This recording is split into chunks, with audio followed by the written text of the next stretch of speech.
Hi and welcome to ജെയിലൻ PSC. ഇന്ന് നമുക്ക് ബയോളജിയിലെ രോഗങ്ങളും രോഗകാരികളും എന്ന ടോപ്പിക് നോക്കാം. അപ്പോൾ നമ്മൾ സിലബസ് നോക്കുകയാണ്. LDCയുടെ സിലബസിൽ ജീവശാസ്ത്രം പൊതുജനാരോഗ്യം എന്ന് പറയുന്ന ടോപ്പിക്കിൻ്റെ മാർക്ക് വെയിറ്റേജ് 6ആണ്. 6 മാർക്കോളം ആ ഒരു ടോപ്പിക്കിൽ നിന്ന് ക്വസ്റ്റ്യൻസ് വരുന്നുണ്ട്. PSCയുടെ 2023 പ്രീവിയസ് ക്വസ്റ്റ്യൻസ് നോക്കുകയാണെങ്കിൽ ഓൾമോസ്റ്റ് എല്ലാ എക്സാംസിലും ഈ ഒരു ടോപ്പിക്ക് രോഗങ്ങളും രോഗകാരികളും എന്നൊരു ക്വസ്റ്റ്യൻ ഷുവറായിട്ടും ഉണ്ട്. അപ്പം അത്രയ്ക്ക് PSCക്ക് ഇഷ്ടപ്പെട്ടൊരു ടോപ്പിക്കാണ്. അപ്പോൾ ഇത് നമ്മൾ SCRTയിലെ 2 ചാപ്റ്റേഴ്സിൽ നിന്നാണ് കൂടുതലും 10th ലെവൽ ക്വസ്റ്റ്യൻസ് വരുന്നത്. അതുകൂടാണ്ട് കുറച്ച് എക്സ്ട്രാ പോയിന്റ്സും കൂടി പഠിക്കുകയാണെങ്കിൽ ആ ഒരു മാർക്ക് നമുക്ക് ഷുവറായിട്ടും വാങ്ങിക്കാൻ പറ്റും. അപ്പോൾ നമുക്കിന്ന് ഈ ക്ലാസ്സിൽ SCRTയിലെ നമ്മുടെ ടെക്സ്റ്റ് ബുക്കിലെ 2 ചാപ്റ്റേഴ്സിൽ രോഗങ്ങളും രോഗകാരികളും റിലേറ്റഡ് ആയിട്ടുള്ള എല്ലാ പോയിന്റ്സും ഡിസ്കസ് ചെയ്യാം. അപ്പം നമുക്ക് രോഗങ്ങളുടെ കാര്യം പറയുമ്പോൾ നമുക്ക് പല രീതിയിലുള്ള രോഗങ്ങളുണ്ട്. നമുക്ക് പകരുന്ന രോഗങ്ങളുണ്ട്, പകരാത്ത രോഗങ്ങളുണ്ട്.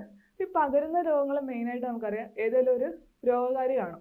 ആ രോഗകാരി ഓൾമോസ്റ്റ് എപ്പോഴും ഒരു മാരക രോഗങ്ങൾ ഉണ്ടാക്കുന്ന എല്ലാം വളരെ ചെറിയ മൈക്രോസ്കോപ്പിക് ലെവലിലുള്ള സൂക്ഷ്മജീവികളായിരിക്കും.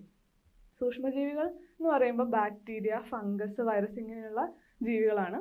അപ്പോൾ ഇവയായിരിക്കും നമുക്ക് മനുഷ്യരിൽ ഉണ്ടാക്കുന്ന മാരക രോഗങ്ങൾക്ക് കാരണം. അപ്പം എന്താണ് സൂക്ഷ്മജീവികൾ? അത് നമുക്ക് നോക്കാം ആദ്യം. ഇപ്പം വൈറസ്, ഫംഗസ്, ബാക്ടീരിയ തുടങ്ങിയ സൂക്ഷ്മജീവികളിൽ ചിലതിൻ്റെ പ്രവർത്തന ഫലമാണ് മനുഷ്യരിൽ രോഗങ്ങൾ ഉണ്ടാക്കുന്നത്. ഈ സൂക്ഷ്മജീവികൾ കൊണ്ട് രോഗം ഉണ്ടാക്കുന്ന ഒരാളിൽ നിന്ന് മറ്റൊരാളിലേക്ക് ആ രോഗം പകരുന്നതിനാണ് പകർച്ചവ്യാധി എന്ന് പറയുന്നത്. അപ്പോൾ നമുക്കറിയാം സൂക്ഷ്മജീവികൾ വൈറസ്, ഫംഗസ്, ബാക്ടീരിയ ഇങ്ങനത്തെ വളരെ ചെറിയ മൈക്രോസ്കോപ്പിക് ഓർഗാനിസംസ് നമ്മുടെ ഉള്ളിലുണ്ടാക്കുന്ന അവരുടെ പ്രവർത്തനം എല്ലാത്തിൻ്റെ അല്ല, ചില മൈക്രോസ്കോപ്പിക് ഓർഗാനിസം, ചില സൂക്ഷ്മജീവികളുടെ മാത്രം. നമുക്ക് എല്ലാ സൂക്ഷ്മജീവികളും രോഗങ്ങൾ ഉണ്ടാക്കുന്നതല്ല, നമുക്ക് പോസിറ്റീവായിട്ട് പ്രയോജനമുള്ള സൂക്ഷ്മജീവികളും ഉണ്ട്. അപ്പം ചിലതിൻ്റെ പ്രവർത്തനമാണ് നമ്മളിൽ രോഗം ഉണ്ടാക്കുന്നത്. അപ്പം ഇങ്ങനെ ഒരാളിൽ നിന്ന് മറ്റൊരാളിലേക്ക് പകരുന്ന രോഗങ്ങളെയാണ് പകർച്ചവ്യാധികൾ എന്ന് പറയുന്നത്. നമ്മൾ ടെക്സ്റ്റിൽ കൊടുത്തിരിക്കുന്ന കുറച്ച് എക്സാമ്പിൾസ് ആണ് ജലദോഷം, ചെങ്കണ്ണ്, കോളറ, ടൈഫോയിഡ്, ചിക്കൻ ഗുനിയ, ഡെങ്കിപ്പനി, മന്ത്, മഞ്ഞപ്പിത്തം, എലിപ്പനി. ഇതൊക്കെ നമ്മുടെ ടെക്സ്റ്റിൽ പകർച്ചവ്യാധികൾക്കുള്ള എക്സാമ്പിൾസ് ആയിട്ട് കൊടുത്തിരിക്കുന്നത്. ഇനി നമുക്ക് എങ്ങനെയാണ് ഈ സൂക്ഷ്മജീവികൾ രോഗം പരത്തുന്നത്, അല്ലെങ്കിൽ ഏതാണ് അതിൻ്റെ മോഡ് ഓഫ് ട്രാൻസ്മിഷൻ നോക്കാം. അപ്പം മെയിനായിട്ട് 4 രീതിയിലാണ് രോഗങ്ങൾ ഒരാളിൽ നിന്ന് മറ്റൊരാളിലേക്ക് സൂക്ഷ്മജീവികൾ പരത്തുന്നത്. ഒന്ന്, വെള്ളത്തിലൂടെ, മലിനമായ ജലം, അതുപോലെ മലിനമായ ഭക്ഷണം. വായുവിലൂടെ, നമ്മൾ ഒരാൾ സംസാരിക്കുമ്പോൾ അല്ലെങ്കിൽ ഒരാൾ ചുമക്കുമ്പോഴോ തുമ്മുമ്പോഴോ അയാളിലുള്ള രോഗകാരികൾ വായുവിലേക്ക് എത്തുകയും അതിലൂടെ മറ്റൊരാളിലേക്ക് ആ രോഗം പകരുകയും ചെയ്യും. അതാണ് വായുവിലൂടെ പകരുന്നത്. അതുപോലെ ജീവികൾ, നമ്മൾ സമ്പർക്കത്തിൽ വരുന്ന ജീവികളൊക്കെ വഴി ഇങ്ങനെ അവരും ഈ രോഗങ്ങളുടെ വാഹകരാവാറുണ്ട്. അങ്ങനെ ഈ ഒരു 4 വഴിയാണ് സൂക്ഷ്മജീവികൾ രോഗം പരത്തുന്നത്. നമുക്ക് ഒരാളിൽ നിന്ന് മറ്റൊരാളിലേക്ക് രോഗം പകരുന്ന വിധം ഏതൊക്കെയാണെന്ന് നോക്കാം. ഒന്ന്, സ്പർശനം. സമ്പർക്കം, സ്പർശനം വഴി വരാറുണ്ട്. നേരത്തെ പറഞ്ഞ പോലെ മലിനമായ ആഹാരവും ജലവും. പിന്നെ ചുമ, തുമ്മൽ വായുവിലൂടെ വരുന്നത്. അതുപോലെ നമ്മൾ ഈ ഹോസ്പിറ്റൽസിലൊക്കെ ഉപയോഗിക്കുന്ന ഇൻസ്ട്രുമെൻറ്റ്സ് ഒരാളെ ചികിത്സിച്ചിട്ട് പിന്നെ അത് അണുവിമുക്തമാക്കാതെ മറ്റൊരാളിലെ ഉപയോഗിക്കുമ്പം ആദ്യം ഉപയോഗിച്ച ആളുടെ രോഗങ്ങൾ മറ്റേ ആളിലേക്കും പകരാറുണ്ട്. അപ്പം അണുവിമുക്തമാക്കാത്ത ഉപകരണങ്ങൾ വഴി രോഗങ്ങൾ പകരാറുണ്ട്. പിന്നെ നേരത്തെ പറഞ്ഞല്ലോ വാഹകരായ ജന്തുക്കൾ വഴി വസ്ത്രങ്ങളിലൂടെയും രോഗങ്ങൾ പകരാറുണ്ട്. ഇനി വായുവിലൂടെ പകരുന്ന രോഗങ്ങൾ ഏതൊക്കെയാണെന്ന് നോക്കാം. അപ്പോൾ ടെക്സ്റ്റിൽ മെയിനായിട്ട് കൊടുത്ത എക്സാമ്പിൾസ് ആണ് ജലദോഷം, ചിക്കൻ ബോക്സ്, മീസൽസ്, ക്ഷയം. ഇത് നമുക്കറിയാം ജലദോഷത്തിന് കാരണമായ വൈറസ് ഏതാ? റൈനോ വൈറസ് ആണ് ജലദോഷം ഉണ്ടാക്കുന്ന രോഗകാരി. അതുപോലെ ചിക്കൻ ബോക്സ് വന്നിട്ട് വാരിസെല്ല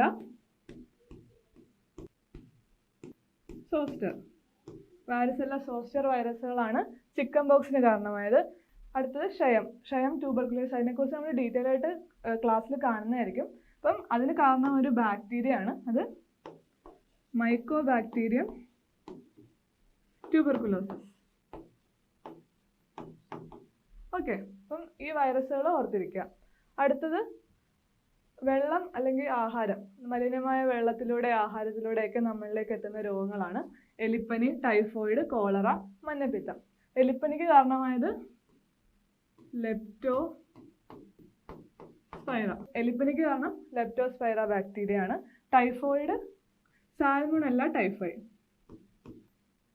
കോളറ കോളറയ്ക്ക് കാരണം ഏതാണ്? Vibrio cholera. അതുപോലെ മഞ്ഞപ്പിത്തത്തിന് പല കാരണങ്ങളുണ്ട്, അതിലൊരു കാരണമാണ് വൈറസ്. അപ്പം അതിനെക്കുറിച്ചും നമ്മൾ അടുത്ത ക്ലാസ്സിൽ ഡീറ്റെയിൽ ആയിട്ട് നോക്കുന്നതായിരിക്കും. ഇനി ഈച്ച മുഖേന, ഈച്ച നേരത്തെ പറഞ്ഞ കൊതുകിനെ പോലെ ഈച്ചയും ഒരു വാഹകനാണ്. അതുമൂലം ഉണ്ടാകുന്ന രോഗങ്ങളാണ് കോളറ, വയറിളക്കം. ഇനി സമ്പർക്കം മുഖേന വരുന്ന ഏതൊക്കെയാ? ചെങ്കണ്ണും കുഷ്ഠവും.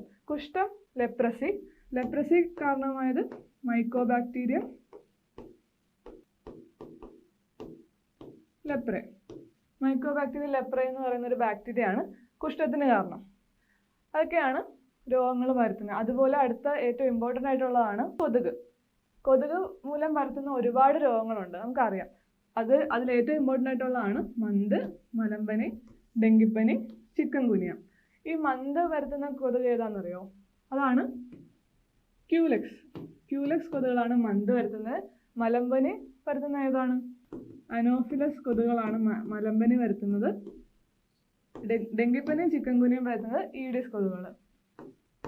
ഇപ്പം മന്ത് വരുത്തുന്ന ക്യൂലെക്സും മലമ്പനി അനോഫിലസ് കൊതുകുകൾ, ഡെങ്കിപ്പനിയും ചിക്കൻ ഗുനിയും ഈഡിസ് കൊതുകുകൾ.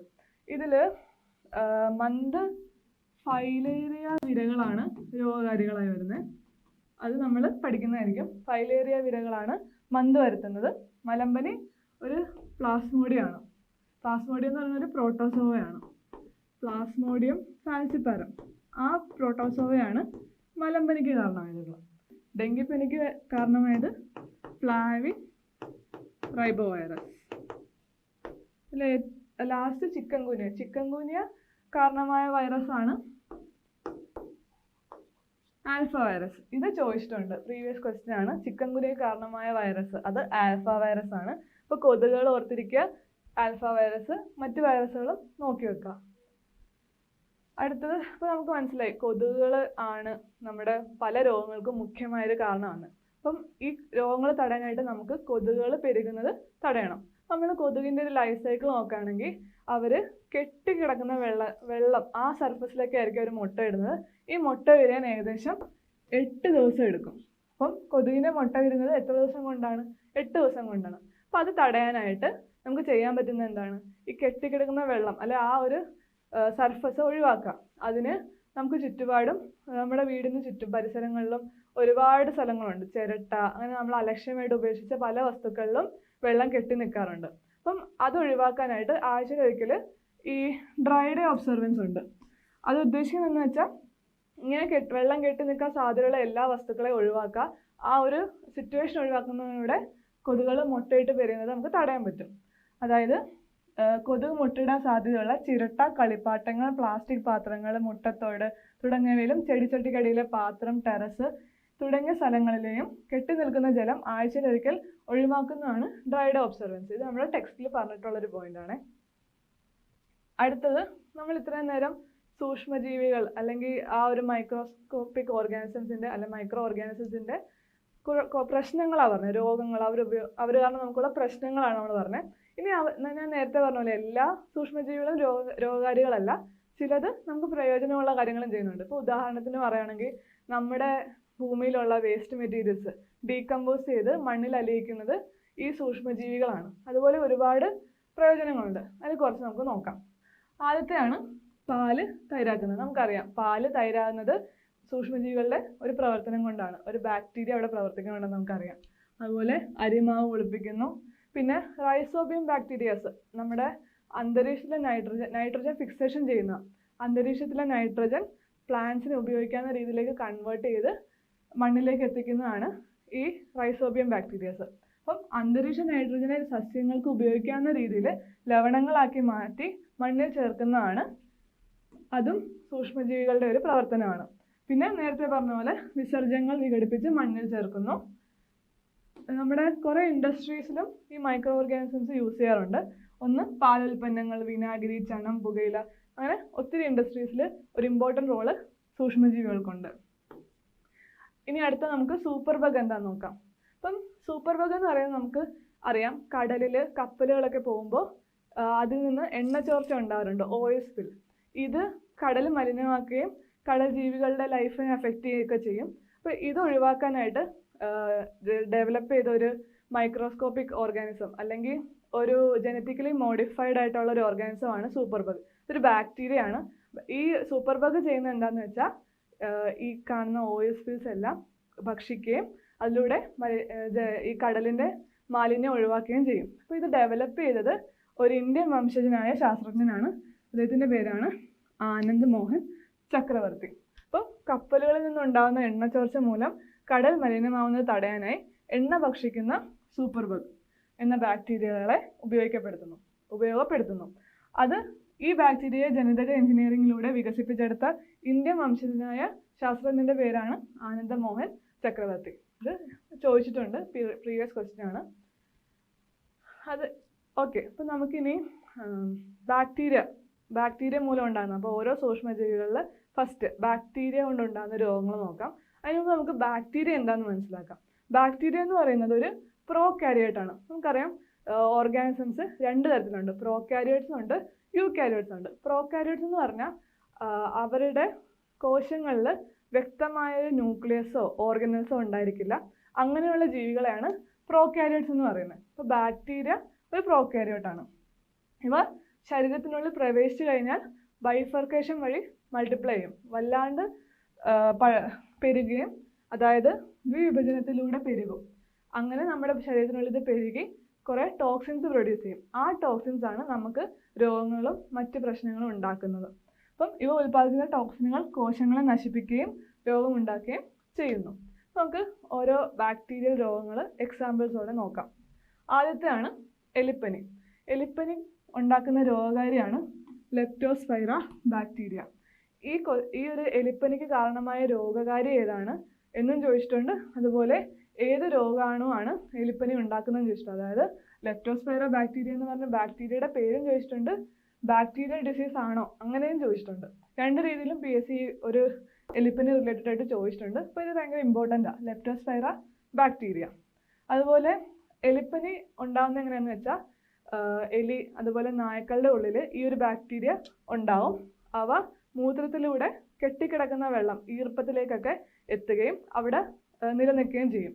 പിന്നീട് മനുഷ്യർ നമ്മുടെ മുറിവുകളിലൂടെ ഈ കെട്ടിക്കിടക്കുന്ന വെള്ളത്തിൽ നമ്മൾ മുറിവുകളോടെ ഇറങ്ങുകയാണെങ്കിൽ നമ്മുടെ മുറിവിലൂടെ ഇത് രക്തത്തിലേക്ക് എത്തും. രക്തത്തിലെത്തിയിട്ട് നമ്മുടെ ബ്ലഡ് കാപ്പിലറീസ് രക്തലോമികളെ തകർക്കുകയും അതിലൂടെ ഇന്റേണൽ ബ്ലീഡിങ് ആന്തരിക രക്തപ്രവാഹം ഉണ്ടാക്കുകയും ചെയ്യുന്നു. അപ്പം ഇതിൻ്റെ പ്രധാന ലക്ഷണങ്ങൾ എന്ന് പറയുന്നത് എന്തൊക്കെയാണ്? ശക്തമായ പനി ഉണ്ടായിരിക്കും, പിന്നെ തലവേദന, പേശിവേദന, കണ്ണിന് ചുവപ്പ് നിറം. ഇതൊക്കെയാണ് ഇതിൻ്റെ പ്രധാന ലക്ഷണങ്ങൾ. അപ്പം നമുക്ക് ഇതിൽ ഏറ്റവും ഇമ്പോർട്ടൻ്റ് ആയിട്ട് ഓർത്ത് വെക്കേണ്ടത് ഇതാണ്, ലെപ്റ്റോസ്പൈറ ബാക്ടീരിയ എലിപ്പനിക്ക് കാരണമായ രോഗമാണ്. അതാണ് ചോദിക്കുക. അടുത്താണ് ഡിഫ്തീരിയ അല്ലെങ്കിൽ തൊണ്ടമുള്ള. ഇത് മറ്റൊരു ബാക്ടീരിയൽ രോഗമാണ്. ഇതിൻ്റെ കാരണം ഏത് രോഗകാരിയാണ്? കോർണിബാക്ടീരിയം ഡിഫ്തീരിയ. കോർണിബാക്ടീരിയം ഡിഫ്തീരിയ എന്ന് പറയുന്ന ബാക്ടീരിയയാണ് തൊണ്ടമുള്ള അല്ലെങ്കിൽ ഡിഫ്തീരിയക്ക് കാരണം. അതും ഇമ്പോർട്ടൻ്റ് ആണ്. അപ്പം മൂക്ക്, തൊണ്ട എന്നിവിടങ്ങളിലെ ശ്ലേഷ്മസ്തരം, അതായത് മ്യൂക്കസ് മെമ്പറൈൻ, നമ്മുടെ മൂക്കിലും തൊണ്ടയിലുള്ള മ്യൂക്കസ് മെമ്പറൈനെ ബാധിക്കുന്ന ഒരു രോഗമാണ് ഡിഫ്തീരിയ. ഈ ഡിഫ്തീരിയ ഉള്ളിലേക്ക് കടന്നിട്ട് ഒരു ടോക്സിൻസ് പ്രൊഡ്യൂസ് ചെയ്യും. ആ ടോക്സിൻസ് നമ്മുടെ ശ്ലേഷ്മസ്തരത്തെ നശിപ്പിക്കുകയും 2-3 ദിവസത്തിനുള്ളിൽ നമ്മുടെ തൊണ്ടയിലും ഈ ഒരു ആവരണം പോലെ, ഒരു ചാര നിറത്തിലുള്ള ആവരണം പോലെ കാണപ്പെടും. അതാണ് ഡിഫ്തീരിയ ഫസ്റ്റ് ലക്ഷണം എന്ന് പറയുന്നത്, ചാര നിറത്തിലുള്ള ഒരു ആവരണം. അത് കഴിഞ്ഞിട്ട് ക്രമേണ ഇത് നമ്മുടെ വൃക്ക, ഹൃദയം, മസ്തിഷ്കം അങ്ങനത്തെ ബാക്കി ഭാഗങ്ങളെയും അഫക്റ്റ് ചെയ്യും. അപ്പം പനി, തൊണ്ടവേദന, കഴുത്തിലെ ലിംഫ് ഗ്രന്ഥികളുടെ വീക്കം, ഇതൊക്കെയാണ് പ്രധാന ലക്ഷണങ്ങൾ എന്ന് പറയുന്നത്. പനി ഉണ്ടാവും, തൊണ്ടവേദന ഉണ്ടാവും, നമ്മുടെ കഴുത്തിലെ ലിംഫ് ഗ്രന്ഥികൾ വീക്കം ഉണ്ടാവും. പിന്നെ ഈ രോഗം പകരുന്നത് എങ്ങനെയാണെന്ന് വെച്ചാൽ ചുമ, തുമ്മൽ, രോഗം ഉള്ള ഒരാളുടെ ചുമ, തുമ്മൽ എന്നിവയിലൂടെയും രോഗബാധിതരിൽ നിന്നും മറ്റൊരാളിലേക്ക് നേരിട്ടും ഇത് ട്രാൻസ്ഫർ ആവാറുണ്ട്. പിന്നെ ഇതിൻ്റെ ചികിത്സ എന്ന് പറയുന്നത് നമ്മൾ നേരത്തെ പറഞ്ഞ ടോക്സിൻസിനെതിരായിട്ട് ആൻറ്റി ടോക്സിൻസ് കൊടുക്കുകയാണ് അതിൻ്റെ ഫസ്റ്റ് മെഡിക്കേഷൻ എന്ന് പറയുന്നത്. അത് കൂടാണ്ട് DPT വാക്സിൻ അല്ലെങ്കിൽ DTP വാക്സിൻ. ഈ DPT വാക്സിൻ എന്ന് പറയുന്നത് 3 രോഗങ്ങൾക്കുള്ള വാക്സിനാണ്. ഏതൊക്കെയാണ്? ഡിഫ്തീരിയ, പെർട്ടൂസിസ്, വില്ലൻ ചുമ, പിന്നെ ടെറ്റനസ്. ഈ 3 രോഗങ്ങൾക്കും കൊടുക്കുന്ന വാക്സിനാണ് DPT വാക്സിൻ. ഇനി അടുത്ത രോഗമാണ് ക്ഷയം അഥവാ ട്യൂബർകുലോസിസ്. ക്ഷയത്തിന് കാരണമായ രോഗകാരി നമ്മൾ നേരത്തെ പറഞ്ഞായിരുന്നു അല്ലേ? Mycobacterium tuberculosis. ഈ ബാക്ടീരിയയാണ് ക്ഷയത്തിന് കാരണമായിട്ടുള്ളത്. ഇത് മെയിൻ ലക്ഷണം എന്ന് പറയുന്നത് നമ്മുടെ ശരീരത്തിന് ഭാരക്കുറവ് അനുഭവപ്പെടും, ക്ഷീണം, സ്ഥിരമായ ചുമയാണ് ഇതിൻ്റെ മെയിൻ ലക്ഷണം. അപ്പോൾ ശരീരത്തിൻ്റെ ഭാരക്കുറവ് അനുഭവപ്പെടുക, അതുപോലെ ക്ഷീണം, സ്ഥിരമായ ചുമ, ഇതൊക്കെയാണ് ഇതിൻ്റെ ലക്ഷണങ്ങൾ. ഇത് പകരുന്നത് എങ്ങനെയാണ്? രോഗി ചുമയ്ക്കുമ്പോഴോ തുമ്മുമ്പോഴോ സംസാരിക്കുമ്പോഴോ ആ ഒരു ഫോമിൽ ഏതെങ്കിലും ഒരു രീതിയിൽ ചുമ, തുമ്മൽ, സംസാരം, ഇങ്ങനെ ഏതെങ്കിലും രീതിയിൽ ഇത് പുറത്തേക്ക് വരാം, വായിലൂടെ അടുത്ത വ്യക്തിയിലേക്ക് പകരും. ഇത് ബാധിക്കുന്നത് മെയിനായിട്ട് ശ്വാസകോശത്തെ ആണെങ്കിലും വൃക്ക, അസ്ഥിസന്ധികൾ, തലച്ചോറ് എല്ലായിടത്തും ഇത് ബാധിക്കാറുണ്ട്. മെയിനായിട്ട് ശ്വാസകോശത്തെയാണ് ബാധിക്കുന്നത്. ചികിത്സ എന്ന് പറയുമ്പോൾ നമ്മൾ ആൻറ്റിബയോട്ടിക്സ് കൊടുക്കും. അതുപോലെ ഇതിൻ്റെ വാക്സിൻ എന്ന് പറയുന്നതാണ് BCG വാക്സിൻ. നമ്മൾ ട്യൂബർകുലോസിന് കൊടുക്കുന്ന വാക്സിൻ്റെ പേരെന്താ? BCG vaccine. അപ്പോൾ മെയിനായിട്ട് ആ ഒരു രോഗകാരി ഏതാണെന്നും വാക്സിനും മറ്റുമൊക്കെ ഓർത്തിരിക്കുക.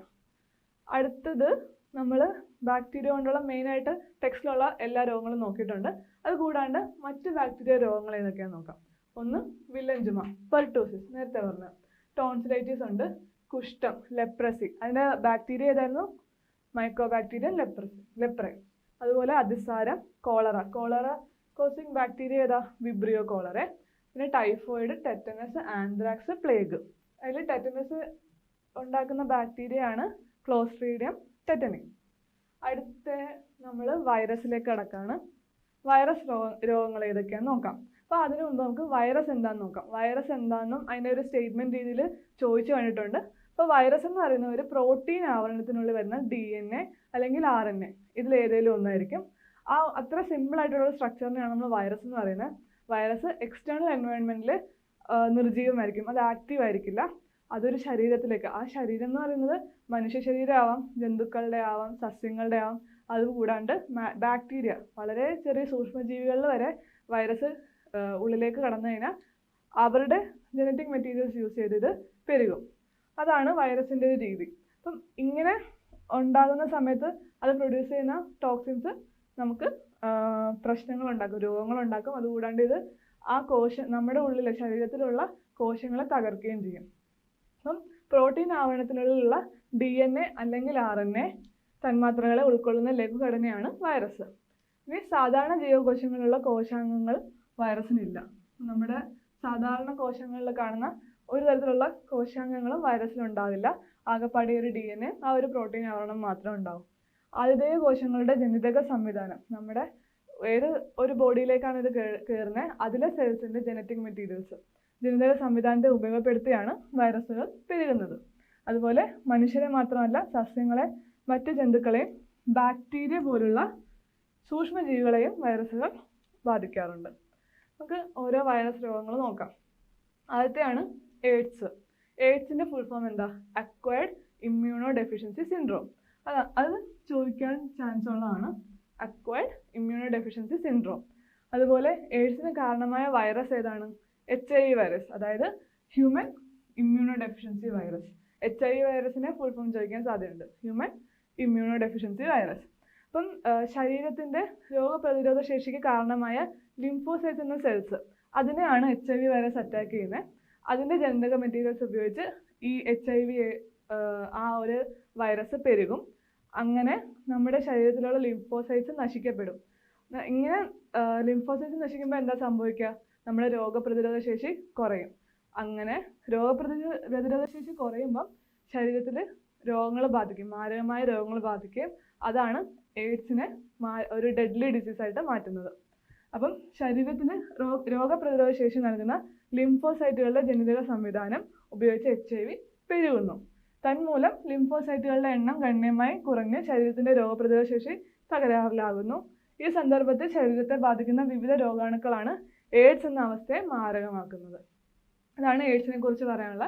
അതിൻ്റെ 2 ഫുൾ ഫോമും നോക്കണം. പിന്നെ ഏത് ഭാഗത്തെ നമ്മുടെ ലിംഫോസൈറ്റുകളെ അത് ബാധിക്കുന്നത് അതും ഓർത്തിരിക്കുക.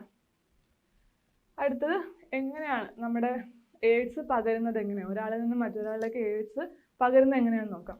ആദ്യം HIV ബാധിതരുള്ള ലൈംഗിക ബന്ധത്തിലൂടെ HIV ബാധിതരായ അമ്മയിൽ നിന്ന് ഗർഭസ്ഥ ശിശുവിലേക്ക്, അമ്മയിൽ നിന്ന് കുഞ്ഞിലേക്ക്.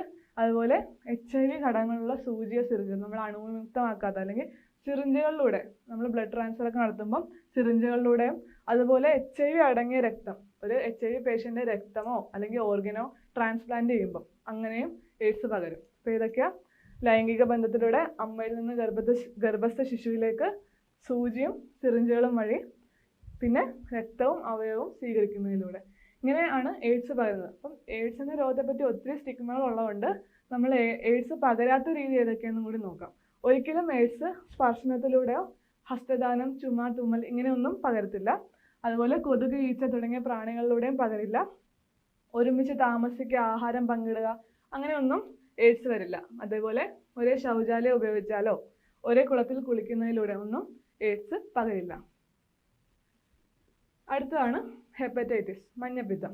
അപ്പം ഇതൊരു കരൾ രോഗമാണ്, നമ്മുടെ കരളിനെ ബാധിക്കുന്ന രോഗമാണ് ഹെപ്പറ്റൈറ്റിസ്. അപ്പോൾ ഹെപ്പറ്റൈറ്റിസ് അല്ലെങ്കിൽ മഞ്ഞപ്പിത്തം ഉണ്ടാകാൻ ഒരുപാട് കാരണങ്ങളുണ്ട്. അതിലൊരു കാരണമാണ് വൈറസ് മൂലം ഈ രോഗം ഉണ്ടാകും. പല മറ്റു കാരണങ്ങൾ, മദ്യപാനം പോലുള്ള മറ്റു കാരണങ്ങളും ഇതിൽ വരാറുണ്ട്. അപ്പോൾ വൈറസ് മൂലം ഈ രോഗം ഉണ്ടാകുന്നതുകൊണ്ടാണ് വൈറസ് രോഗങ്ങളിൽ ഇത് ഉൾപ്പെടുത്തിയിരിക്കുന്നത്. അപ്പോൾ ഇതിൻ്റെ പ്രധാന ലക്ഷണം എന്ന് പറയുന്നത് കരളിൽ ഉണ്ടാകുന്ന വീക്കം. നമ്മുടെ കരളിലുണ്ടാകുന്ന വീക്കമാണ് ഇതിൻ്റെ പ്രധാന ലക്ഷണം. പക്ഷേ ബാഹ്യ ലക്ഷണം എന്ന് പറയുന്നത് നമ്മുടെ ശ്ലേഷ്മസ്തരം, മ്യൂക്കസ് മെമ്പറൈൻ, അതുപോലെ കണ്ണിൻ്റെ വെള്ള, നമ്മുടെ നഖം, ഈ ഒരു ഏരിയസൊക്കെ കടും മഞ്ഞ നിറത്തിൽ കാണപ്പെടും. അതാണ് അതിൻ്റെ മുഖ്യ ലക്ഷണം എന്ന് പറയുന്നത്. ഇതിന് കാരണം എന്താണെന്ന് വെച്ചാൽ ഈ കരളിൽ ഉൽപ്പാദിപ്പിക്കുന്ന പിത്തരസം ഉണ്ട്. നമ്മുടെ ഈ പിത്തരസത്തിൽ ബിലിറുബിൻ എന്ന് പറഞ്ഞൊരു പിഗ്മെൻ്റ് ഉണ്ടാകും. ഒരു യെല്ലോ ഓറഞ്ച് കളറിലെ പിഗ്മെൻ്റ് ആണ് ബിലിറുബിൻ. ഈ ബിലിറുബിൻ പിത്തരസത്തിൻ്റെ പ്രവാഹം തടയപ്പെടുമ്പോൾ അതിൻ്റെ അളവ് നമ്മുടെ രക്തത്തിൽ കൂടും. അതുകൊണ്ടാണ് ഇങ്ങനെ നമ്മൾ കണ്ണിൽ മഞ്ഞ നിറമൊക്കെ കാണുന്നതിന് കാരണം അതാണ്. ഇതിൻ്റെ രോഗവ്യാപനം എന്ന് പറയുന്നത് മലിനമായ ആഹാരം, ജലം, രോഗിയുടെ രക്തഘടകങ്ങൾ, വിസർജ്യങ്ങൾ ഇതുവഴിയാണിത് ഈ രോഗം പകരുന്നത്. അപ്പം ഇതിൻ്റെ കരൾ ഉൽപ്പാദിപ്പിക്കുന്ന പിത്തരസത്തിൻ്റെ ഈ ബിലിറുബിൻ ഓർത്ത് വെക്കുക. പ്രവാഹം തടയപ്പെടുന്നത് വഴി പിത്തരസത്തിൽ ബിലിറുബിൻ്റെ അളവ് രക്തത്തിൽ കൂടും. അതാണ് ഈ ഒരു ഹെപ്പറ്റൈറ്റിസ് ഉണ്ടാകാൻ കാരണം. അടുത്തത് മറ്റ് വൈറസ് രോഗങ്ങൾ ഏതൊക്കെയാണെന്ന് നോക്കാം. അപ്പം ജലദോഷം, മുണ്ടിനീര്, പോളിയോ അല്ലെങ്കിൽ പിള്ളവാതം, ചിക്കൻ ഗുനിയ, ഡെങ്കിപ്പനി കാരണം നമ്മൾ നേരത്തെ പറഞ്ഞ ഫ്ലാവിറൈബോ വൈറസ്, ജപ്പാൻ ജ്വരം, ചിക്കൻ പോക്സ് നമ്മൾ പറഞ്ഞായിരുന്നു, വാരിസെല്ല സോസ്റ്റർ വൈറസ്, പക്ഷിപ്പനി കാരണം ഏതാ? H5N1 ഇൻഫ്ലുവൻസ വൈറസ്, പന്നിപ്പനിക്ക് H1N1, അതുപോലെ അഞ്ചാം പനി, ജർമ്മൻ മീസൽസ്, റൂബെല്ല, പേവിഷബാധ, റാബിസ് വൈറസ്, ലേറ്റസ്റ്റ് ആയിട്ട് വന്ന നിപ്പ വൈറസ്. ഇതെല്ലാം വൈറസ് രോഗങ്ങൾക്ക് ഉദാഹരണമാണ്. നമ്മൾ സൂക്ഷ്മജീവികളിലെ 2 വൈറസ്, ബാക്ടീരിയ രോഗങ്ങളെ കണ്ടു. ഇനി നമുക്ക് ബാക്കി ഫംഗസ്, പ്രോട്ടോസ് അങ്ങനെ കുറച്ച് രോഗങ്ങളും അതുപോലെ പകരാത്ത രോഗങ്ങളും ഉണ്ട്. അത് നമുക്ക് അടുത്ത ക്ലാസ്സിൽ കാണാം. അപ്പോൾ ഇപ്പോൾ പറഞ്ഞ എല്ലാവർക്കും ക്ലിയർ ആയെന്ന് വിചാരിക്കുന്നു. എന്തെങ്കിലും ഡൗട്ട് ഉണ്ടെങ്കിൽ കമൻറ്റ് ചെയ്യാം. Thank you.